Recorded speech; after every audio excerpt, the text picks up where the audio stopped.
Hello, this is Father Hightower, and welcome to Vox SFX, the voice of St. Francis Xavier Parish in Missoula, Montana, and sponsored in part by the Foundation for the Diocese of Helena.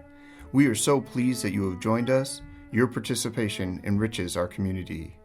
We hope that our show serves as a point of light, helping to deepen our understanding and experience of the Catholic faith and history. Join us as we seek through prayer, study, interviews, and discussion the roots of our ancient mysteries.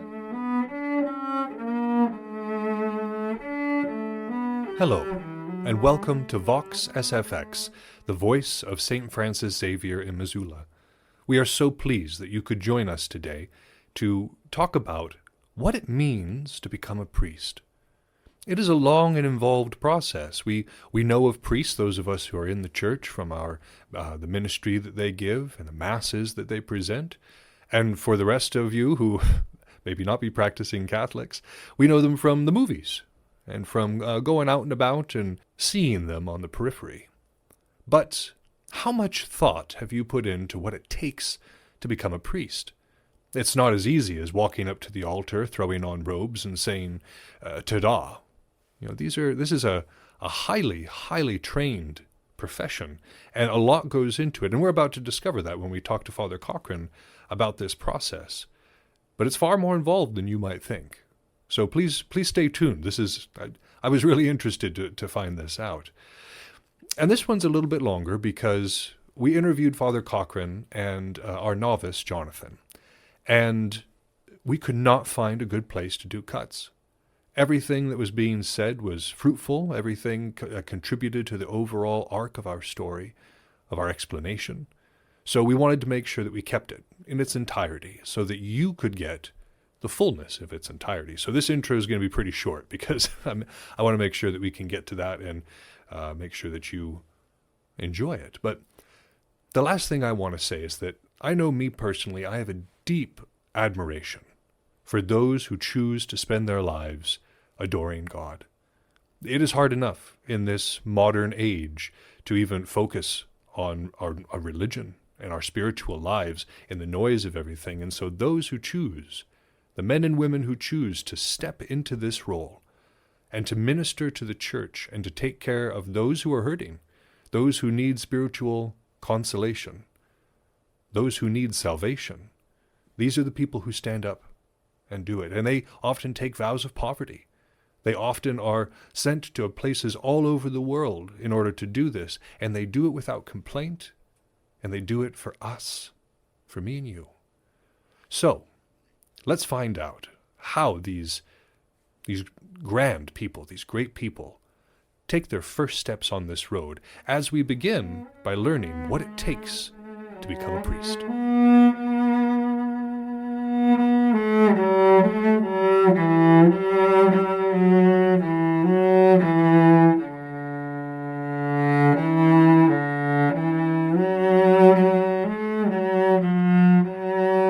Here with us now is Father Cochran. Thank you for being back on, Father. You're welcome, Nicholas. And I have to say that Easter episode that we recorded last time is still absolutely, it's still in my head. Wonderful. Even as we Wonderful. speak, so I do appreciate that. Oh, you're welcome. But today we're talking about the priesthood. Yes. And in a few we're going to have Jonathan Choe on to discuss his personal walk with it and kind of what the novitiate's all about. Mm-hmm. But as a seasoned vet at this point, I wanted to ask you, how do you become a priest?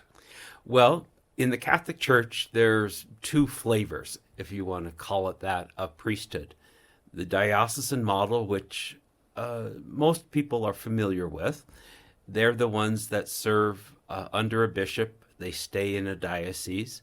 And then religious order priests like Jesuits, Dominicans, Franciscans, Benedictines, they belong to a religious order that goes beyond the typical diocesan geography. And so the first thing to remember is that a man to want to become a priest in a religious order, his first and foremost purpose is to join the order, to imbibe the spirituality of the order, whether it be teaching, working in retreat centers, working in parishes, working in schools.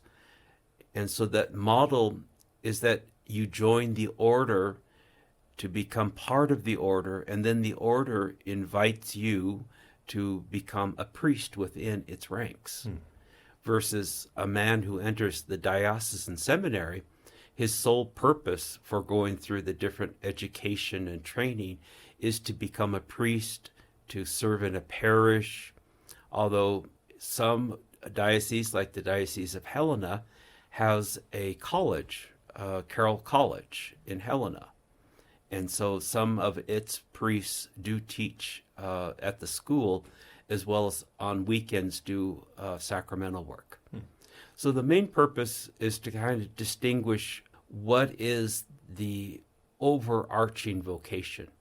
A diocesan priest is attached to a bishop, is almost always in a parish, has an assignment for a certain number of years, versus a religious order priest first joins the order to learn about it, to learn its spirituality, to learn its charism, its way it works. And then the order invites him into the priesthood, and then he can use that priesthood in a number of different ways. Interesting. So one who joins on a diocesan level is basically forswearing themselves to that diocese and to the bishop of that diocese. That is correct. So if one doesn't become a priest, like let's say tomorrow I wanted to join the Jesuit order, but I'm not well situated to being a priest, what other things are open in that particular thing? Well, the Jesuit order, first of all, requires you to be single. Well, so not me then. And that is the case for both a diocesan priesthood as well as a religious order priesthood, is to be single. Although there are, with a very few exceptions, married Catholic priests. It's this would be a whole nother podcast. Sure. But the purpose is joining the order is that man has been attracted to something the order does, what he's heard about, what he's experienced, what he feels called to do, whether it be parish work, educational work, missionary work in another country. And a diocesan priest, his full purpose is to assist the bishop in a geographical territory called a diocese, and to really unite himself with the work of the bishop in helping people to pray, to grow in holiness, and to live out the gospel values. So when one is becoming a Jesuit priest, Yes. you approach the order, Yes. enroll within it, Yes. and then from there you're grown through the initiate stage, which is what Jonathan is right now. Correct. Into your full-blown priesthood. Well, eventually, you apply to enter the Jesuits. They'll ask you whether you are seeking the ordination route or to become a brother, which would be a Jesuit, a fully incorporated Jesuit who was not ordained. The Franciscan order has many men like this, as do other religious orders in the Catholic Church. So the first thing is approaching the order, expressing your desire, and the examiners will ask you how good you are at academics and other gifts and talents. And sometimes some men come into the novitiate, which is the first stage of training, which is where Jonathan is, as what's called indifferent, meaning he hasn't made a choice yet between being a brother, going to the brother track or the priesthood track. Now, the Catholic Church does require a certain amount of education. It requires basically what a major in philosophy would be, 36 semester hours of philosophy. So once Jonathan finishes novitiate and pronounces his first vows, he will go on to a stage called First Studies. And at First Studies, it's a combination of philosophy, theology, and other liberal arts. Now that with Jonathan having a degree in philosophy, they may speed up his thing, or they may have him go into another track that would help speed up the process. But normally the process is there to let the man continue to grow in his understanding and living out the Jesuit life. From the time that he finishes first studies, which could be 2 years, could be 3 years, then he goes to a period called regency, which is where the Jesuit order puts the man to work. Most frequently, the man would go to one of our high schools, although there's also opportunities at our universities or in some type of a situation where the man uses the gifts and talents he has and also gets stretched. Some of our high schools are still single gender, all male high schools, and that's like going into the deep end of the swimming pool without always having swimming instructions. No doubt. And the idea is to see, has this man the transferable skills and the talent and the dedication to thrive, not to just survive, but to thrive in this environment, because we are known quite frequently for being educators. So the Regency period is typically 3 years, and it's the way that a man gives back, in a way. The order has been covering his costs, and then at the end of the 3 years, a decision is made both by the man and by those in charge of formation if he is sufficiently ready for theology. Because the whole entrance into the theology school is based upon that the man knows what priesthood is about or has a good grasp of it, and that is ready to say yes when he is called to diaconate and then priesthood. And so the theology school, the Master of Divinity, is a 3-year program. The 4th year can be another master's degree. It could be a licentiate, which is it's basically a master's degree, the Latin word, for getting a license to teach. At the end of 4 years, the man is called to priestly ordination. And from that priestly ordination, there's a number of options. He can go back into our apostolic work, a school, a retreat house, a social service center, any number of things. Depending on the skill the man has and the desire, he may be asked to go on to get a doctorate in some field. And then some years, usually 3 to 5 years following ordination, the Jesuit order has the man do kind of a abbreviated form of the novitiate, which is called tertianship or third probation. And following that, then the man would then make a representation to the provincial to say that he is ready for final incorporation into the Jesuits.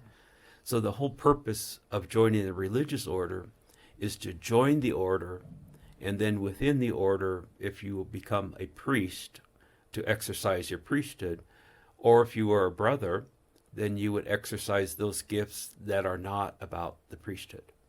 So if one were to become a brother, what does that look like? It can be a number of things.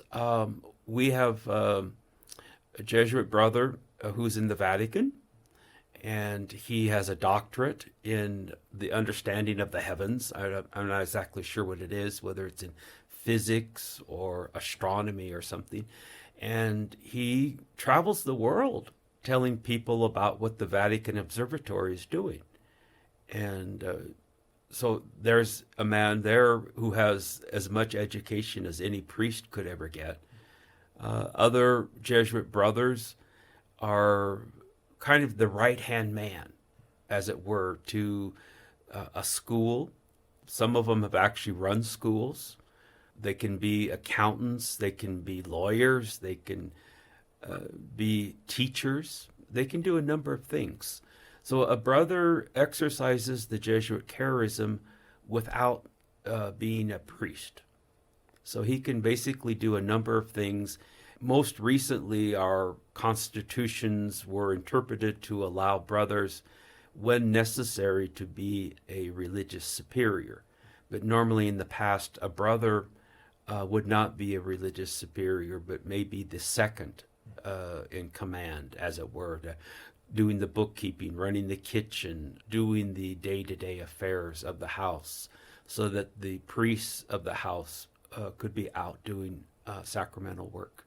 So brother and monk are not synonymous then?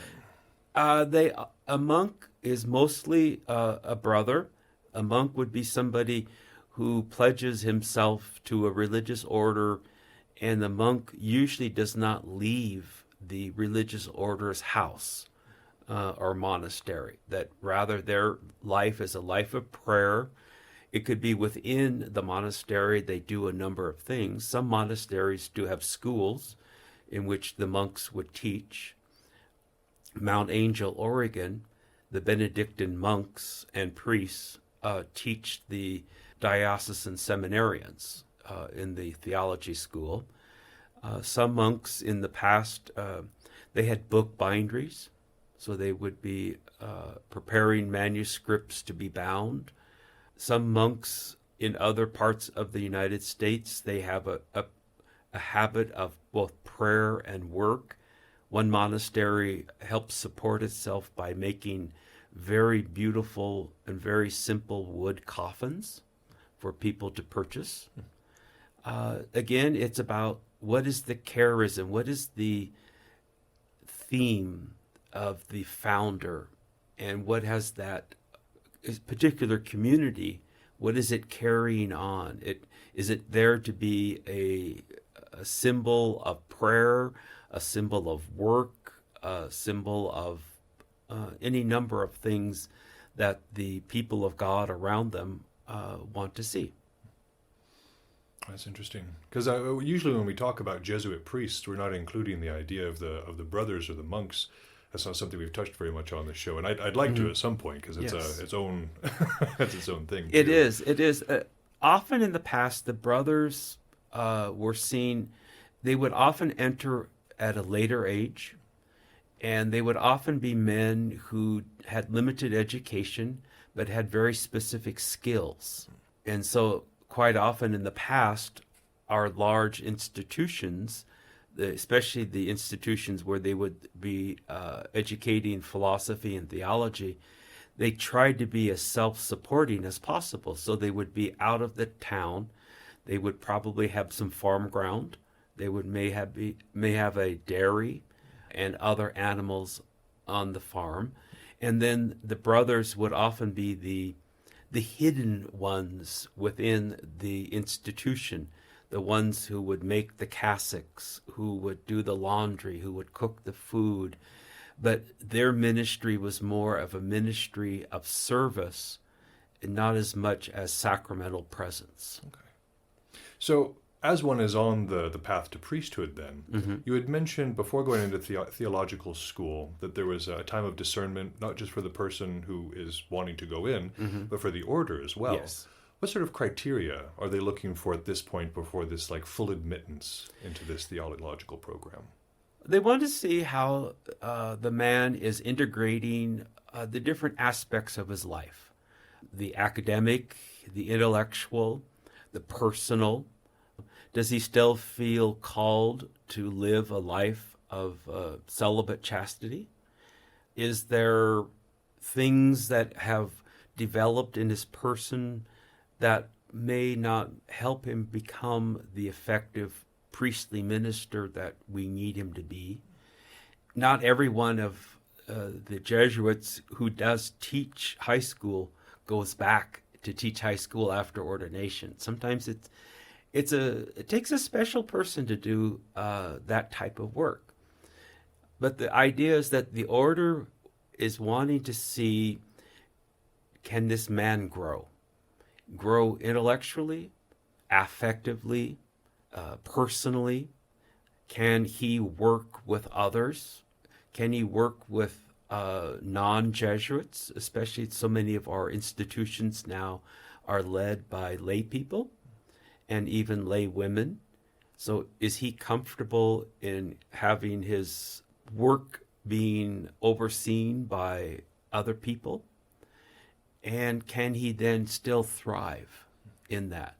Despite being pushed to some limits. And so the order, it's a chance for the order to say, are we ready to advance him to holy orders, to priesthood? Will he continue to grow? And it's a chance also for the man to say, I've fallen in love, or something has changed within me, my relationship to God. And a good spiritual director is there to help that man see where God is calling him. And maybe there's always temptations to discouragement, especially you get your first paper back and it says C plus instead of A minus. And you can kind of say, oh, all my identity was in that. No, the identity, especially in the Jesuit order, is to be available and willing to grow, willing to learn, willing to fail, and from learning from that failure how to succeed. And so other religious orders do things a little differently than the Jesuits do, but final incorporation into the Jesuits doesn't happen until after ordination. So it was one of those things that made St. Ignatius a little suspect by people in Rome when he said how he wanted to set up the process of formation of a Jesuit. So is it different for each of the orders? Is your process of becoming a Dominican going to look radically different than that of a Jesuit? In the Franciscans, I'll use that example because I know a little more about it, is that his first vows are what we would call temporary. They would be for 2 years, 3 years, something like that. And at the end of those 2 years or 3 years, he, in a process of discernment with his superiors, would decide whether he would go and renew his vows again. And they would do this for approximately 2 or 3 cycles. And then at the end of that cycle, and often especially for Franciscans, I believe that they have to do their final vows, their permanent vows, before ordination. It's the charism of the founder. How did the founder, given the church's requirements, want this man to be incorporated into the spirituality, the work, the life of that particular order? And it gives that man also, if he discovers that this wasn't where God needed him or wanted him, he can leave with freedom. So there's no binding contract where it's like, well, you don't get to leave the monastery, not ever. No. Once you've taken final vows within the Catholic Church, it puts you in a particular box, as it were. And for you to leave a religious order after final vows becomes problematic in terms of your good standing, if you want to call it that. But many people discover where that soft, gentle voice that God had called them in the beginning, is that the same soft, gentle voice that is also strengthening them to live this particular life. So after you've taken orders and become a full-fledged Jesuit, of course the path is not over, it's just beginning. What kind of expectations are there, especially within the Jesuit order, after you've become a full-fledged Jesuit? Well, once you've become fully incorporated, when you take your final vows, the Jesuits, they have a special vow for obedience in mission to the Pope. And so those are the Jesuits that are called to solemn profession. The idea is that you have the freedom, given your natural abilities, to go anywhere perhaps in the world that the order wants to send you. So if the order thinks that they need to start a high school in Ukraine, you go, really? Okay, well, let me see what I can do. Normally, it's always a discussion, a discernment process. But the idea is that at final vows, a man gives up everything. Any kind of inheritance he may have had, any monies, any titles, especially if you were part of a royal family. You give that up and you say, I willingly accept whatever mission the legitimate pontiff, pope, and his successors and the general and the provincial give me. I will go as long as I have the ability to do so. That if you have a broken leg, you're not going to get very far if you have to walk 500 miles. But it's a process of discussion. And usually when a provincial or a general says, I want a certain man to go to a certain place, they've identified a person who has a certain gift to give. It may be fundraising. It may be organizing. It may be having a legal or technical background. Sending someone to the Vatican Observatory. Well, you're going to want to send somebody who has some knowledge of the stars. That would be useful. Yes, yes. Oh, that's excellent. So, in the time between when you were ordained and now, has the process changed significantly? The basic process has stayed the same. There's been some tweaks and some adjustments. Within a month of my ordination, I was already in Alaska. I went from Cambridge, Massachusetts, to Seattle, to Bethel, Alaska. That's a bit of a change. It's a bit of a change, yes. And I had been there once before, and so it was still a bit eye-opening, and especially to be living among people whose language I didn't speak. Many of them did speak English, but it was me having to learn their language and their culture and their foods and such. I didn't have the desire to go on for further studies. Some of my classmates have gone on and gotten their doctorate. That wasn't it. It wasn't something that I saw as important, and my religious superiors agreed with that as well. Perhaps some of the times have changed in the sense of whether it be the first studies used to be 2 years and now it's 3 years. Regency, the in-between time where you work, has been as short as 1 year, and some have actually gone 4 years. Okay. But it's pretty much been a 3-year process. The theology school, again, is always been pretty much a 4-year program.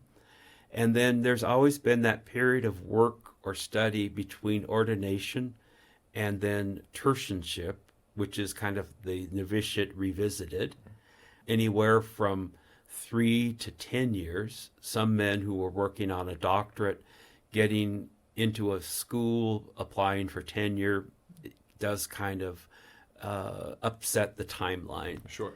But normally, from entrance to ordination is about 10 to 12 years. And then from ordination to final vows would be 5 to 10 years.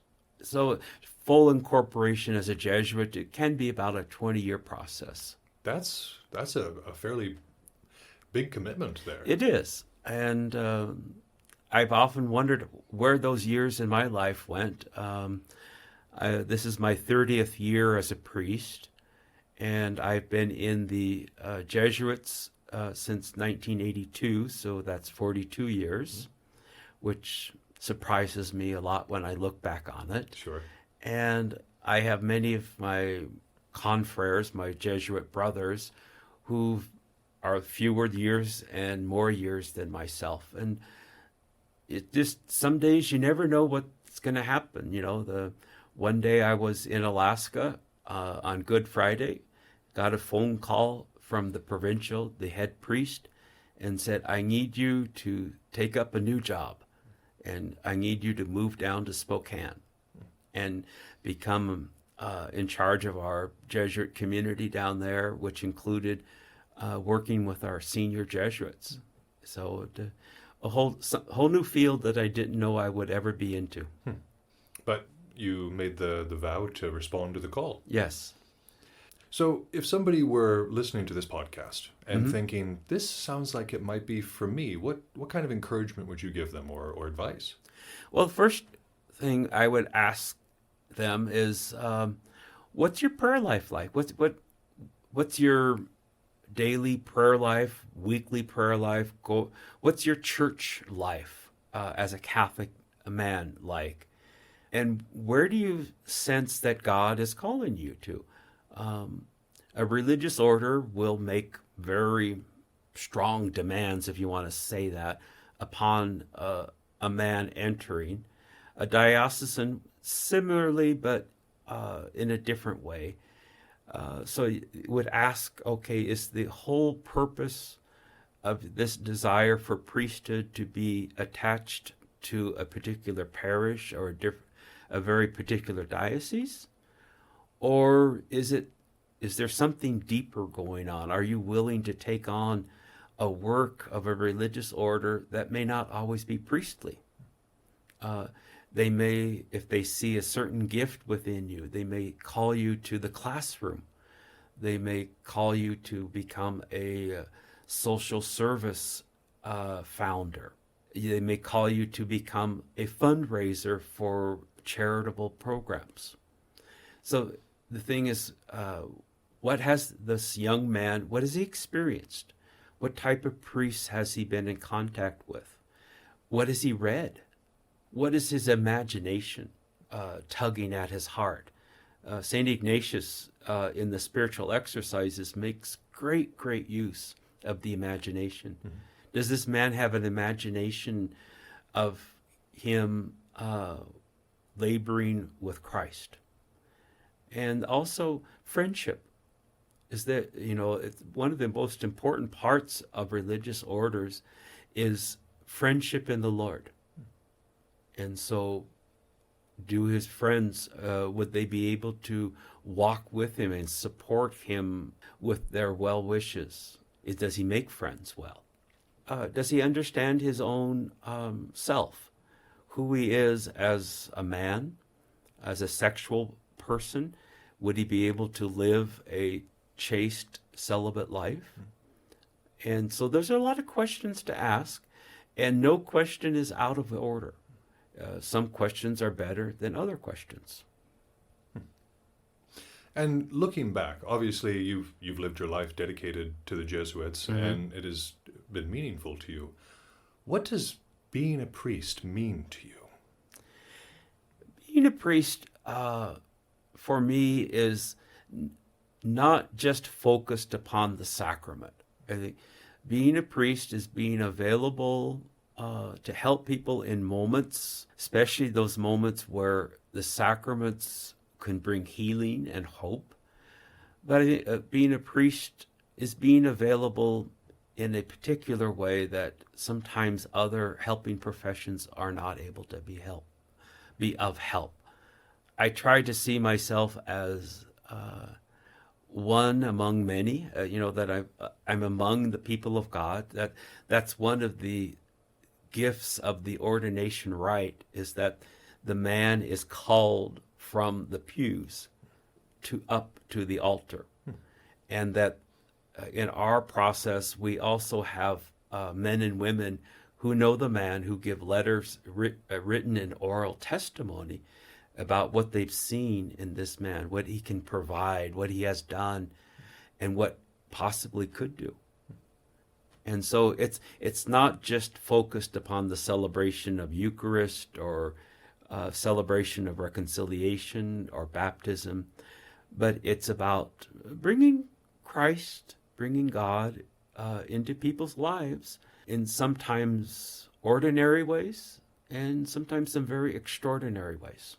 I imagine you've seen a lot of really interesting things as your time as a priest. I have, and I've learned a whole lot. I think that's part of the gift of humility, is that you realize, even though you could rattle off certain phrases that are theologically correct, when you live among people who are struggling to get by day, who they begin to teach you. Me living as a newly ordained among people that I struggled to learn their language, to learn to eat the foods that they enjoy, to be on their timeline. I realized that I had so much more to learn, and what I gave often felt small compared to what they were giving me. Well, do you have anything else you'd like to say before we end for today? Basically, I'd just like to say that religious life is a special gift to the church and to the people of God. And whether it be as a priest, as a brother or diocesan priest, or a religious sister, the church is enriched not just by the Eucharist and the celebration of the sacraments, but by the many other ways that we show God at work in the world. And we then roll up our sleeves and get to work with God. Oh, that's perfect. I like that. You're welcome. Well, thank you so much for coming on again, Father. Well, thank you for inviting me. And let's talk now with Jonathan about his personal experience with this. Amen.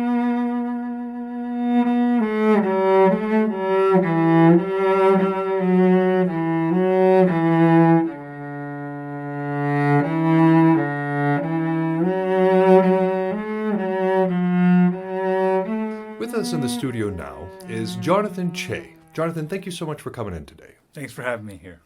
And Jonathan has recently come to us. He's not from Missoula, but he's here as a novice, training to be a part of the Jesuit order. There are a lot of people listening that probably don't even know what a novice is. So let's start right there. What is a novice?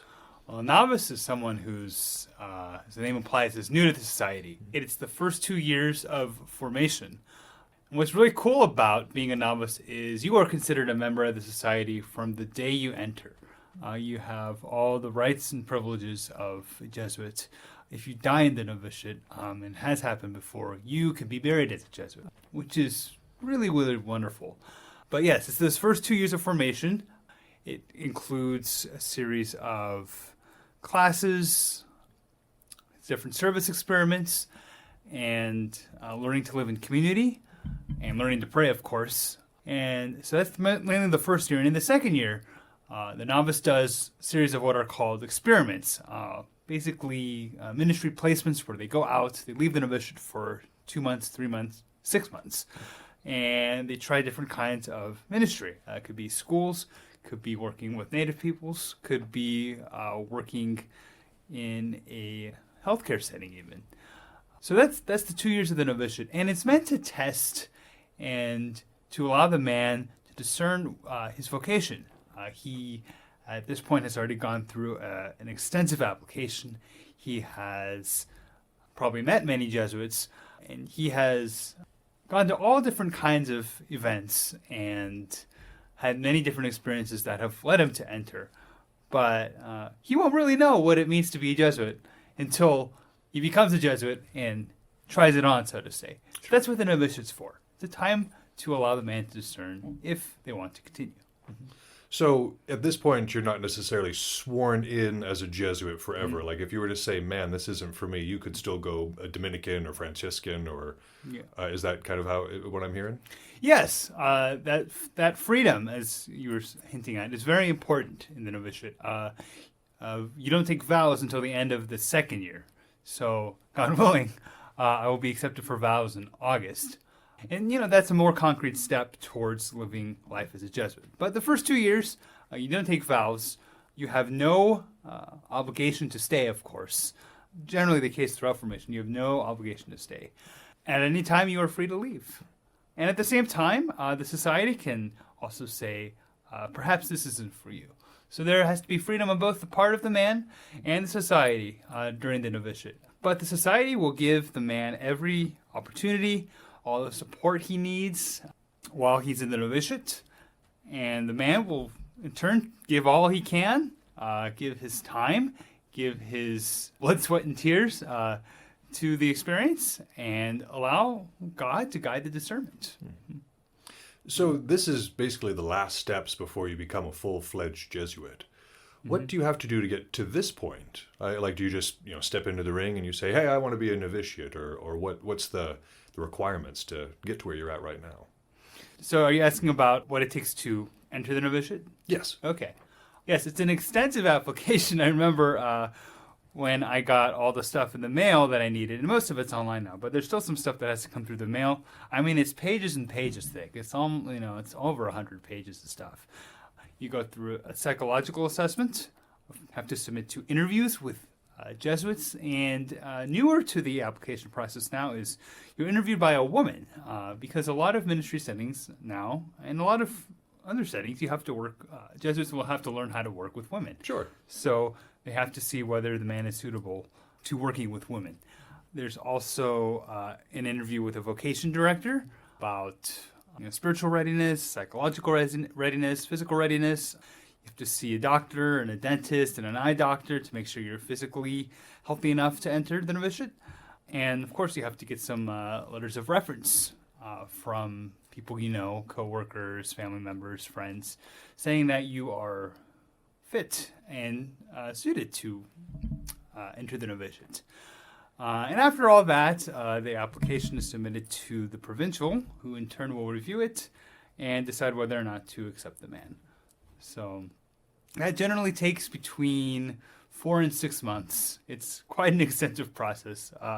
I just remember being relieved when it was over. It was so thorough and tense, and I was asking a lot of questions that I would have never thought to ask myself. But I think that's good. That's for the benefit of both the man and the society, to make sure that the man is ready to enter. Sure. I mean, one of the things that we know about the Society of Jesus, or also the Jesuits, as they're referred to, is that a very highly educated order, very well-rounded kind of view of the world. Is there an education requirement for you coming into it, or is that something that is continued afterwards? I would say today the answer depends province to province. In the West Province, generally, we want men to have finished college and perhaps even take a couple years after college to work or give a year of service or volunteer in some way. In other provinces, men can come straight out of high school or after just some college.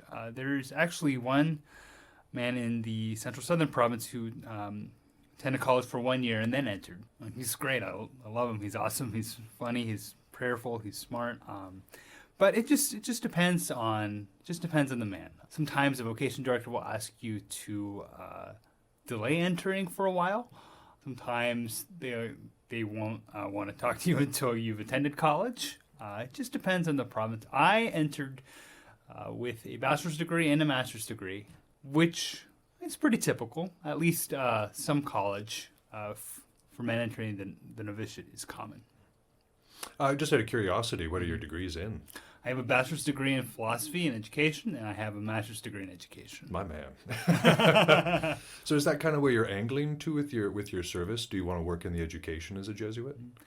I joined the Jesuits because I saw them do so many different kinds of ministry and so many different fields of work. And that's what I love about the society. So while I definitely feel like I have the experience to be a teacher, to work in our schools some way, as a campus minister, as a teacher, as an administrator, I will gladly do anything society asks me to do. So I'm open to whatever may come up. So you already went to school, and you finished school by the time that you made this commitment. Was this something that you'd been considering for a while, or was it something that came on a little bit later? Well, I would say my vocation kind of got sparked when I was in high school. I went to Bellman College Prep in San Jose, and when I was at Bellman, we had what are called regents. It's a later stage of formation where after some time of studies, a man will be sent out to work for a few years, whether in our high schools, our parishes, or social centers. They will be sent to work full time. And I had a regent as a teacher when I was at Bellarmine. I just remember him being so alive and so full of spirit and so energetic about what he did. I thought to myself, this man isn't even a priest. He's just so alive. And I thought, wow, what would possibly captivate a man to give their life for this? This is incredible. So I started talking to more Jesuits, and then I went to a Jesuit university, Seattle University, and again I saw the same thing, like men who were just alive and so passionate about what they did. So I kind of, kept that in the back of my mind. I started getting in touch with the local vocation promoter, attended some faith sharing groups. And then, COVID hit while I was in college. So I graduated and I decided, well, I want to take a couple of years to work and see what else is out there. Well, then finally, I think about a year after I finished college, there was a new vocations director, and he saw I had been coming to events for a while, and he said, "So is this going to be the year you apply?" and I said, "Sure, yeah." So that year I applied and was accepted. So I'd say, it was a period of, had to have been, 6-7 years I was thinking about it. And I knew that I was going to complete college, and I wanted to. I didn't know beyond that. But at least I had it, simmering on the stovetop for, 6-7 years. Sure. That's quite the commitment. Yeah. Sometimes it was so subconscious I stopped seriously thinking about it. But it was always kind of there. And then it comes to a point where you got to say, okay, am I going to keep thinking about this, or am I just going to go for it? And I decided I'm going to go for it. And here I am. Well, we're glad you're here. Oh, thank you. Let's be real. It is 2024, and the world is an interesting place. What kind of challenges do you face on your path right now? What kind of rocks are being thrown in your way in this process? I think that's a very good and pertinent question, not only for men in formation, but also throughout the whole society. I think in the last 100 years, especially in the wake of Vatican II, the whole idea and role of the clergy and religious has been redefined many different ways. And I think it was a very necessary thing to do. Church is not about hierarchy. The church is about community and service and love for one another. But, that can lead to some confusion about, we want to empower the laity, of course. But for some Jesuits, it can be a question of, if we're here to empower the laity and make them the leaders, what's our job? And that leads to some confusion, and men decide they want to leave, and they decide they can serve in other ways. Speaking of which, that's an inevitable part of formation. Men will leave and decide to follow God another way.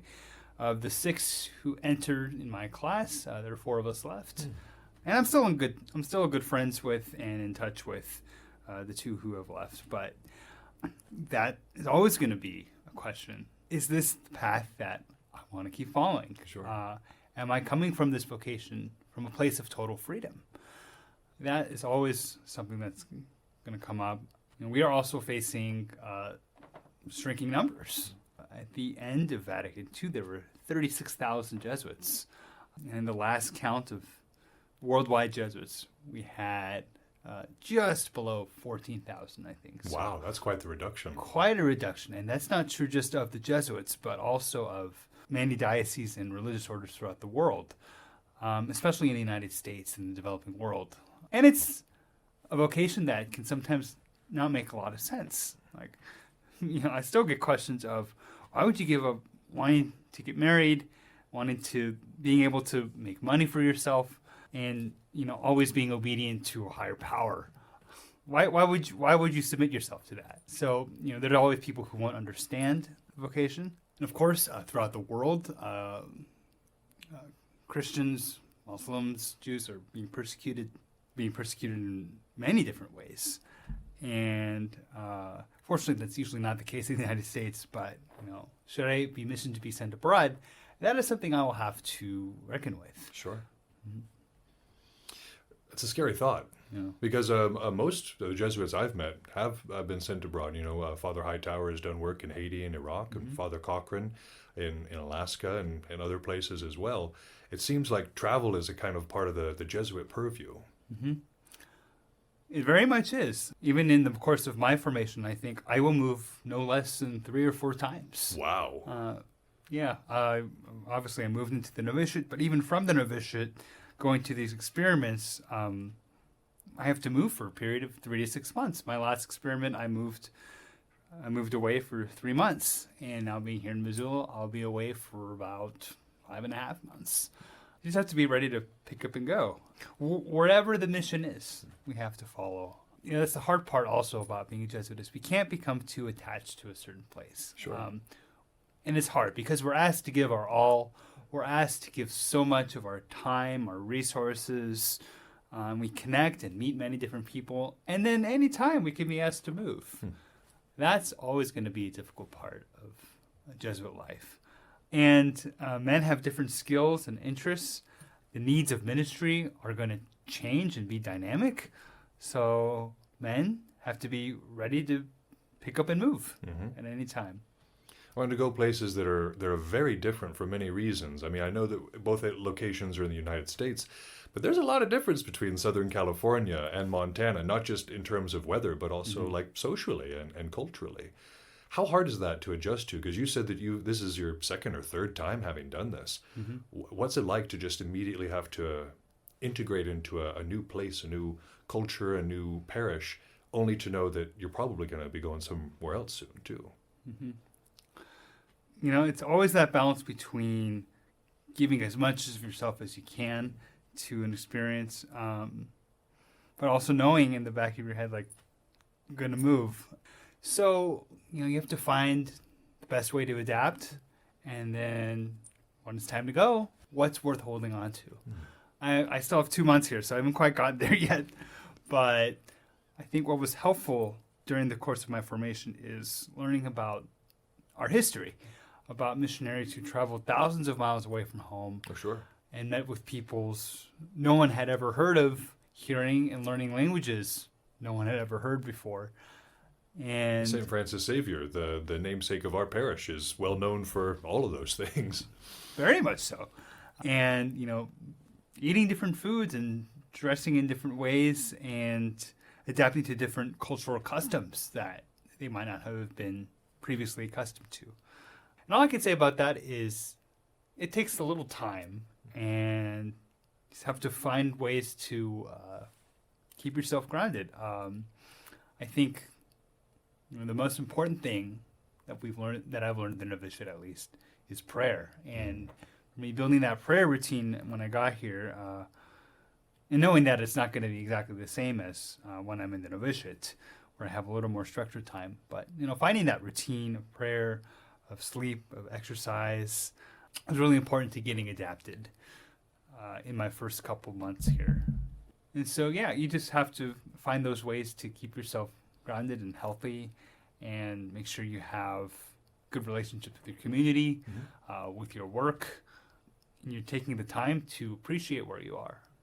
I love going out in the evenings along the river and in the mountains, and taking trips on the weekends to different parts of the state, or even just going to Spokane, to appreciate what's around me. So, yeah. I'm glad you get to be here for at least 2 more months, because we'll actually get to show you what the state looks like during nice weather and not during this bizarre winter-spring amalgamation that we've been going through this time around. So if somebody listening to this is interested in starting a novitiate or thinking about taking orders, what kind of advice would you give to them? I would say be as open as you can to what God is showing you. I have met people who thought they had a vocation to religious life, but eventually, through discernment and through discussions with people they're close to, they find that their vocation was to something else. And that's fine, and that's great. I think our vocations staff, the province, does a really good job at upholding that mindset, that we're here to help you find your vocation. And if it's with us, that's great. If it's somewhere else, that's also great. So I would say be as open to the Spirit and the musings of the Spirit as possible. Pray, talk to people, see what the life is like if you can. Go to come and see events, attend conferences, and just find ways to think, if I did this, what would it be like? But then a point comes, of course, where you have to take that big leap. And for me, it was a year after college, and finally I decided to apply. You know, it might seem scary to make that jump, but I would say always be assured that Jesus has got your back. Even if it ends up not being the thing for you, Jesus has got your back. You know, wherever the path leads you, always make sure that you have your eyes on Jesus. I know for many of us Catholics, our priests can be very, very close to us. I know that throughout my life, priests have helped me deal with some of the hardest things that I've ever gone through. And that's a huge honor to have, but also a huge responsibility. That being the end game, what does this mean to you? What does the idea of being a priest mean to you? I will steal a line from my time in Jesuit schools and say that being a priest, first and foremost, is being a man for and with others, wherever they are. And especially during my time in formation, I've seen priests accompany people at the very difficult moments of their lives, at the most joyous moments of their lives, at weddings, at quinceañeras, at birthday celebrations, but also at funerals and in hospital rooms and in prisons. But they're always finding Christ in the other and wanting to stay close to them in that way. And for me, that's what priesthood is. It is wanting to be for and with the other. And, you know, the power of, this is many years down the line for me, but from what I understand, the powers of ordination to give the sacraments are just a means to an end and a very powerful way to be with people. But it's always about being for and with others. I really like that. Oh, thank you. Well, is there anything else you'd like to say before we end for the day? I just want to say a little bit about the whole idea of this podcast. I think it's a wonderful way to evangelize the masses and reach people where they are. You know, we have so many tools of media and other forms of communication available to us. I think having this as one way to do that is wonderful. As Jesuits, we're always finding ourselves on the frontiers, and I think this medium here is a great way to reach people on the frontiers. Well, I'm glad to be joining y'all Jesuits on the frontiers then. Thank you. Well, thank you so much, Jonathan. All right, thank you.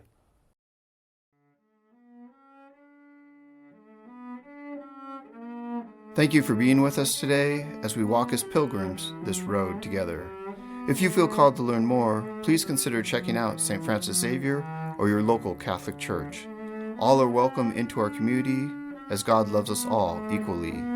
If you are interested in supporting the Vox SFX podcast, please visit sfxmissoula.org/donate.